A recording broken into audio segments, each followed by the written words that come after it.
C'est tout un monde entre vos oreilles. Radio Kédou, le journal avec Sotelma Malitel. Il est 13h. Le parti d'opposition Parti pour la Renaissance nationale Parena accuse le président Ibeka de gaspiller les ressources de l'armée malienne. C'était lors d'une conférence de presse. Il s'exprimera dans ce journal. Campagne agricole 2018-2019, les besoins de consommation humaine au Mali dépassent légèrement les 4 millions de tonnes céréalières. L'information a été donnée au cours de la 8e session du Conseil supérieur de l'agriculture. Le Burkina Faso continue d'être la proie des hommes armés. 3 personnes, dont un chef traditionnel, ont été tuées par balle dans le village de Niafo, dans le nord du pays. L'Arabie Saoudite a exécuté 48 personnes lors des 4 premiers mois de l'année 2018, la moitié pour des affaires de drogue, a indiqué Ouman Roy-Roche. Voilà donc pour le sommaire de ce 13h.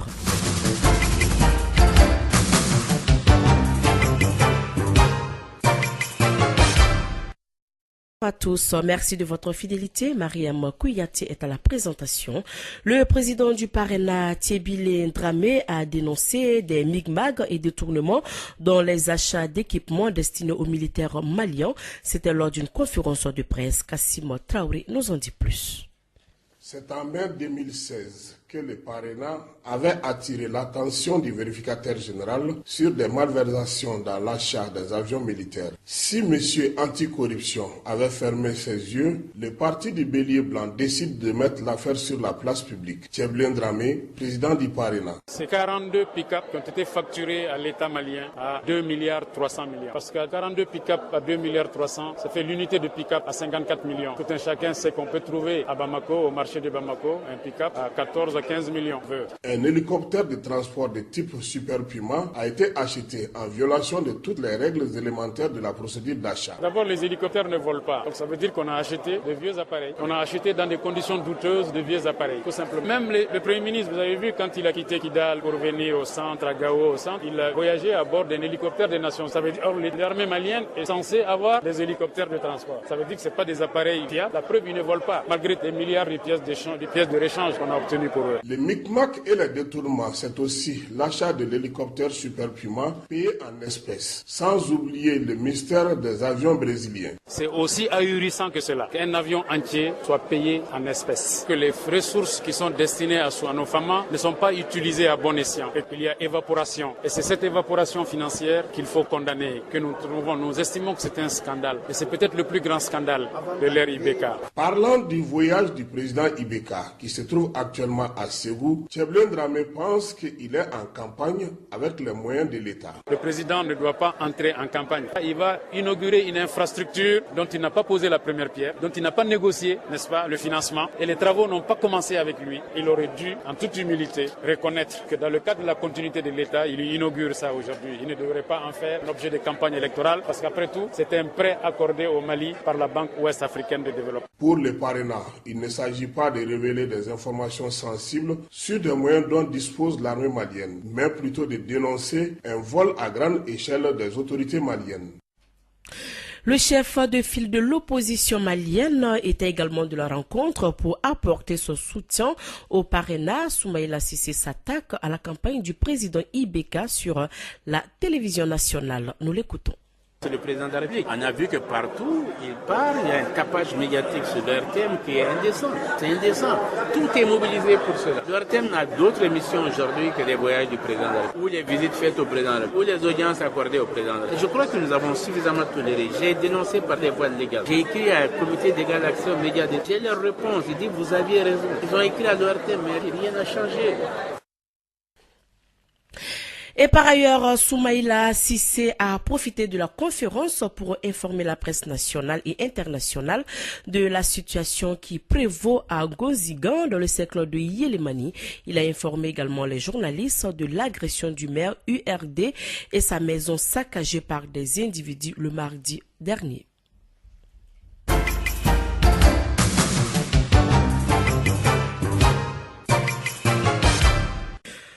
Au Au titre de la campagne agricole 2018-2019, les besoins de consommation des consommations humaines au Mali dépassent légèrement les 4 millions de tonnes céréalières. L'information a été donnée au cours de la 8e session du Conseil supérieur de l'agriculture. Cette rencontre du monde agricole a été délocalisée pour la première fois à Ségou. À l'occasion de la visite du chef de l'État dans cette région, le Conseil a passé en revue le bilan de la précédente campagne et validé également le programme de la campagne 2018-2019. Envoyé spécial à Ségou, Moussa Papa Aïdara. Cette 8e session a regroupé autour du chef de l'État les acteurs du monde agricole afin de valider le programme de campagne 2018-2019. Selon le ministre de l'Agriculture Nango Dambélé, les besoins de consommation humaine dépassent légèrement les 4 millions de tonnes. Pour autant, le programme de la campagne 2019 veut atteindre 10 millions de tonnes de céréales, 750 000 tonnes de coton-graines, 9 100 tonnes de lait, 80 350 tonnes de viande rouge, 106 052 tonnes de poissons. Le coût global du plan de campagne 2018-2019 se chiffre à plus de 350 milliards de francs CFA, dont il revient à l'État de financer à 115 milliards, et la contribution des producteurs est dans l'ordre des 235 milliards. Un programme ainsi validé par le président de la République, Ibrahim Boubacar Keïta. Je salue l'initiative de création des nouveaux villages agricoles pour améliorer l'habitat rural et faire reculer de façon significative la précarité en milieu rural, réduire l'exode rural, améliorer la sécurité alimentaire et nutritionnelle et booster l'économie nationale. Au cours de ce Conseil supérieur de l'agriculture, le bilan de la campagne précédente 2017-2018 a été aussi passé en revue au niveau local, régional et national dans les départements en charge de l'agriculture, de l'élevage et de la pêche. De Ségou, Moussa Papa Aïdara pour la radio Clédou. Voilà, on reste toujours à Ségou. Les opérateurs économiques ont désormais une maison qui leur est dédiée. Le président Ibrahim Boubacar Keïta a inauguré hier le nouveau siège de la Chambre de commerce et d'industrie de Ségou, un bâtiment qui offre un cadre harmonieux de rencontres et d'échanges entre les commerçants. Écoutons Youssouf Batili, il est le président de la Chambre de commerce et d'industrie du Mali. Il est au micro de Moussa Papa Aïdara. Ce joyau architectural qui a été financé entièrement sur le budget de la Chambre de commerce et d'industrie du Mali pour un coût total de 414 millions de francs CFA. Sa construction et son équipement est bâti sur une superficie de 1037 mètres carrés. Il est composé de 14 bureaux, d'une salle informatique, une salle de conférence de 250 places que nous avons baptisée du nom de notre patriarche, El Haj Salia Ndao, ancien président de la délégation régionale de Ségou. Ce nouveau siège participe désormais, et cela en parfaite harmonie avec l'échangeur multiple dont vous venez de doter la ville de Ségou. Après donc avoir coupé le ruban symbolique du nouveau siège de la Chambre de commerce et d'industrie de Ségou, le chef de l'État s'est rendu dans la salle de spectacle Mirouba où l'attendaient les forces vives de la région. Cet espace de rencontre se veut comme une tradition à chaque déplacement du chef de l'État à l'intérieur ou à l'extérieur du pays. Les échanges ont été suivis par notre envoyé spécial Moussa Papa Aïdara. Un face-à-face sans tabou entre Ibrahim Boubacar Keïta et la population locale. Le premier défi à relever dans la capitale des Balanzans demeure l'insécurité, estime le gouverneur de la région Biramou Sissoko. La région de Ségou a subi de plein fouet des attaques meurtrières qui ont failli hypothéquer son développement. Il s'agit d'assassinats perpétrés ça et là sur les populations civiles et militaires le long de la limite avec la région de Monti. Les préparatifs des échéances électorales vont bon train en vue d'organiser des élections crédibles et transparentes. Biramou Sissoko, gouverneur de la région de Ségou. À cet égard, des organes de pilotage ont été créés et la configuration des bureaux de vote conformément aux nouvelles dispositions de la législation et de la loi électorale est en cours. Les jeunes ont mis l'accent sur leur employabilité et la construction d'une maison des jeunes. Les partis politiques de l'opposition représentés par Mamadou Sila a adressé un message particulier au chef de l'État. Beaucoup de sang versé. Pour cela, Monsieur le Président, demandons alors d'écouter et de bien entretenir l'opposition. devrait vous un conseiller sûr parmi tous vos conseillers. Ibrahim Boubacar Keïta revient à la charge pour assurer la population sur le plan sécuritaire, annonçant l'arrivée au Mali de nouveaux équipements de combat blindés.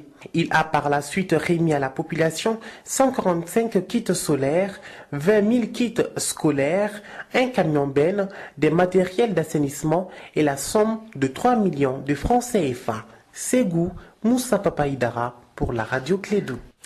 Voilà, il faut également le signaler, le chef de l'État a offert 30 millions de francs CFA à 2331 chefs de village de Ségou. Aucune explication n'a été donnée sur ce cadeau présidentiel. Le porte-parole des chefs de village de la région de Ségou ont dit leur satisfaction face aux nombreuses réalisations présidentielles dans la région dans différents domaines. Ils ont également exprimé leurs préoccupations concernant l'insécurité grandissante dans la région. Le président Ibeka, ému par cette mobilisation des chefs coutumiers de la région autour de sa visite, a assuré ses interlocuteurs que l'État jouera pleinement son rôle pour la paix et la quiétude sur toute l'étendue du territoire.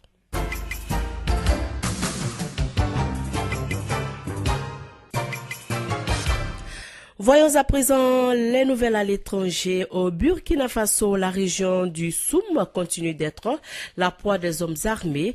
3 personnes, dont un chef traditionnel, ont été tuées le 24 avril par balle dans le village de Niafo, dans le nord du pays, près de la frontière avec le Mali. Selon des sources adéquates, par faute d'équipement, les forces de sécurité ont du mal à freiner les attaques dans cette région du Sahel burkinabé et les habitants vivent toujours dans la peur. Au Kenya, la réconciliation entre pouvoir et opposition se remet sur les rails. Début mars, alors que la crise post-électorale était toujours en cours, Raila Odinga et le président Uhuru Kenyatta avaient scellé un rapprochement spectaculaire. Depuis, rien ne s'était passé. Or, mercredi, Raila Odinga a pris la parole à la conférence annuelle sur la décentralisation, un rendez-vous important dans l'agenda kenyan. Il a remis la réconciliation sur le devant de la scène. La police n'est pas une institution partisane, la police n'est pas au-dessus des lois, ne soudoyez pas la police. Ces messages sont désormais affichés au niveau des principaux carrefours de Banjul, la capitale gambienne. Une manière de faire passer le message que l'institution est au service de ses citoyens. Elle a installé depuis le début du mois 6 grands panneaux autour de Banjul, la capitale. Ces affiches doivent changer les mentalités et inviter également les habitants à signaler le comportement anormaux des agents. L'initiative a cependant reçu un accueil mitigé. Et pour terminer l'actualité hors de chez nous, l'Arabie Saoudite a exécuté 48 personnes lors des 4 premiers mois de l'année 2018. La moitié pour des affaires de drogue, a indiqué Oman Roywash, exhortant le royaume à améliorer son système judiciaire. Également en 2017, près de 150 personnes ont été exécutées dans le royaume qui a recours aux décapitations à l'aide d'un sabre pour les mises à mort.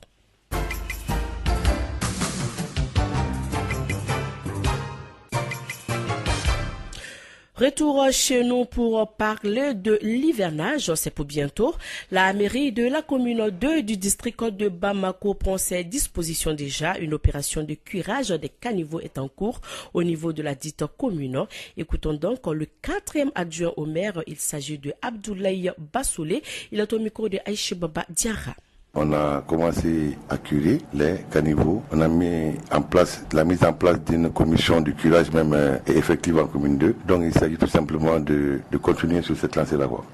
Comme vous le savez, les gens ont cette mauvaise habitude de venir déverser tous les déchets qui se trouvent dans leur maison. Donc ils déversent ça dans les caniveaux. Donc ce qui fait que vous voyez chaque fois avec la pluie des déchets un peu partout dans les quartiers. Et puis la stagnation de l'eau sur les n'importe où quoi. Donc ça aussi c'est une façon de sensibiliser la population et leur dire que le caniveau sous la pluie n'est pas un lieu approprié pour déverser des déchets. Donc cela est vraiment une réalité, mais Inch'Allah nous allons prendre des dispositions par rapport à cela. Nous sommes envoyés aussi par le marché de Solo Traoré. Tous les déchets que vous avez vus viennent du marché de Solo Traoré. Avec la pluie seulement, ils déversent carrément tous les résidus de déchets dans nos collecteurs, sur les goudrons, un peu partout. Le reste des pneus, tout ce qui concerne comme déchets, le marché de Solo Traoré nous déverse cela. Nous sommes victimes carrément de ce qu'on fait la sensibilisation. D'ailleurs, nous sommes avec les autorités pour pouvoir essayer de travailler avec la mairie du district concernant le marché de Solo Traoré. Nous n'avons pas un copec au niveau du marché, mais tous les désagréments là sont déversés sur nos têtes. Voilà, on continue toujours avec la page santé. D'ici 2030, le monde veut éliminer le paludisme, cela à travers des actions efficaces, d'où le choix du thème « Prêt à vaincre le paludisme ». C'est pourquoi la célébration de la journée mondiale de lutte contre cette maladie est une occasion d'intensifier la communication pour le taux de mortalité. Cette journée a été magnifiée hier au Palais des Sports de Bamako. On en parle avec Fanta Diakité. Vaincre le paludisme d'ici 2030 est l'objectif visé par l'Organisation mondiale de la santé. Pour ce faire, plusieurs actions doivent être menées par les pays, y compris le nôtre. Dr Tako Balo de l'OMS. L'élimination du paludisme passe avant tout par un leadership politique au plus haut niveau, conjugué à la prise en main des programmes et à la mobilisation des ressources, puis à la collaboration intersectorielle et transfrontalière. Nous sommes prêts à vaincre le paludisme, à condition d'accélérer les progrès pour parvenir à une réduction de 40% de la morbidité et de la mortalité palus dans le monde d'ici à 2020, en prenant pour référence les niveaux de 2015. Plus de 26 milliards de francs CFA ont été mobilisés au Mali pour mener des activités de lutte contre le paludisme. C'est là grâce à l'intervention des partenaires techniques et financiers tels que l'ambassade des États-Unis d'Amérique à travers l'USAID. Gregory Gerland, chargé d'affaires de l'ambassade des États-Unis d'Amérique. Des millions de Maliens ont déjà bénéficié des interventions rendues possibles grâce au programme soutenu par les États-Unis à travers l'USAID, les centres de prévention et de contrôle des maladies, CDC. Depuis 2008, les États-Unis ont investi 244 millions de dollars américains pour combattre le paludisme au Mali.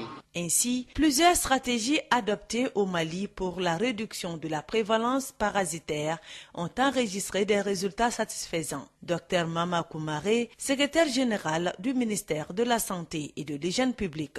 Il n'en demeure pas moins que les progrès enregistrés dans la lutte contre le paludisme sont réels et remarquables en République du Mali. Ainsi, les différentes enquêtes ont montré une réduction de la prévalence parasitaire qui est passée de 52% selon l'EDS 2012-2013 à 35,7% selon l'enquête des indicateurs du paludisme réalisée en 2015. D'ores et déjà, le vaccin en phase 1 testé à Bankoumana et Doneguebougou suscite un grand espoir d'une protection de 100% d'après les premiers résultats obtenus aux États-Unis.